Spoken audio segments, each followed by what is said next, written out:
صاحب فی امرنا هذا چا چې نوې جوړ کو زمونږ په دین کې یو کار فی امرنا چا چې نوې جوړ کو زمونږ په دین کې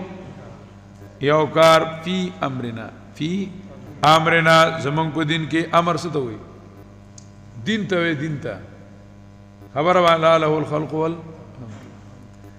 نو امر کې نوې کار جوړ کو مال سمنو چا په دین کې ونه نو فوردن اغا سڑے مردود او کارم مردود اغا مردود او کارم مردود بعدی و سماواتی پیسا شیخ صاحب رحمہ اللہ تعالی و پدیز ہے دیو کتاب حوالہ ذکر کولا پکی روٹی دا کتاب نمو سو پکی روٹی دا کتاب نمو پخڑ اوڑای او پنجابائی کیو د پنجابی عبارت په وی اداغه حاصل داو چې کم یو ګناه دی چې هغه د شرک نرستو په ګناهونو کې د ټولو نه غټ ګناه دی نو جواب هغه بدعت دی څه شی دی مجالس الابرار د شیخ احمد رومی کتاب دی منسوب دی شیخ احمد رومی ته یقیني سره نشي ویل چې د شیخ احمد رومی دی پته نه لګي ځکه هغه په خپل نوم لیکل نه و خو ویسا شیخ صاحب رحمه الله تعالی فرمایل چې مجالس الابرار د شیخ احمد رومی کتاب دی او مترجم د مفتی کفایت الله رحمه الله تعالی دی لاندې چې کوم د اردو ترجمه ده هغه اوس نه ملاویږي ما سره خوشته خو اوسنی ترجمه مجالس الابرار کې لاندې ترجمه نشته د اردو په خوانو کې وا هغه کې هغه ذکر کړی دی چې شیطان وی چې ما د بنی آدم ملا ما تکړه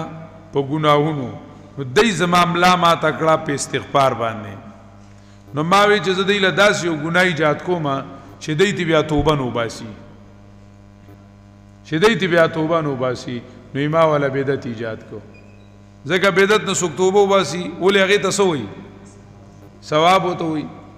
هغه ته چې کمنو نیکی وي بعد هغه نه توبه نو باسي نو بس زما اوس مطمئن ما بدعت چې کمندونو کوي اوس مولا جمهوریت کې د دین په نیت د ثواب په نیت باندې کوي او شی په دین کې نشته دی نو بدعت خوده دی شرک ته د اخر شي بادی او سماوات والارض ناشنا پیدا کونکي د اسمانونو د ازمکي و اذا قضى امرا فانما يقول له كن فيكون فاوکه چې فیصلو کې الله دی او کار فانما کامر تکوینی وی کې تشریعی فانما يقول له یقینا یغید شان وغشی کن شان فیکون دا فیکون جواب د کن نه دی گینی بیا جواب د امر مجزومی فیکون پکارو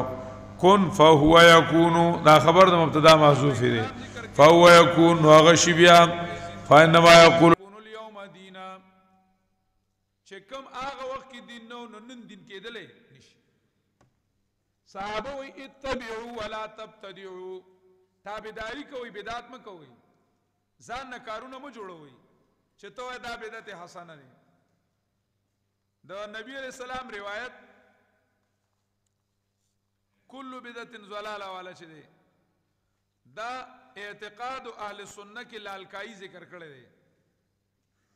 کتاب نوم نه عربی کې دی اعتقاد اهل سنت لالکائی او کتاب البدع والحوادث کې ابو شامه ذکر کړی دی ابن عمر رضی اللہ تعالی عنہ پر روایت باندې پاغ روایت کی دی چې کل بدعت ضلاله وان راها الناس حسنه دا وسره زیادت کل بدعت ضلاله هر یو بدعت گمراهی دا وان راها الناس حسنه اگر که خلق وتخکل وی اگر که خلق وت حسنه وی بدعت کې حسن د کم ځای نه راغی سړی بونیر ته ته وی مال چې کمندنو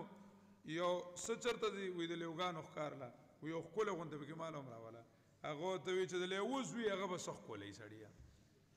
د بدعت چې شون هغه کې وسخ کولې والی مړه زوای داسې به وایو چې ته به کې خپل غونډه کې گمراه شو لکه د سپینو جامو والا گمراه داس وعمل الصالحات او کینه کملنا ان لهم چې یقینا د دې لپاره جنات تجری باغون دی چې بایږي بالا نه داغه نسیندونه تجری من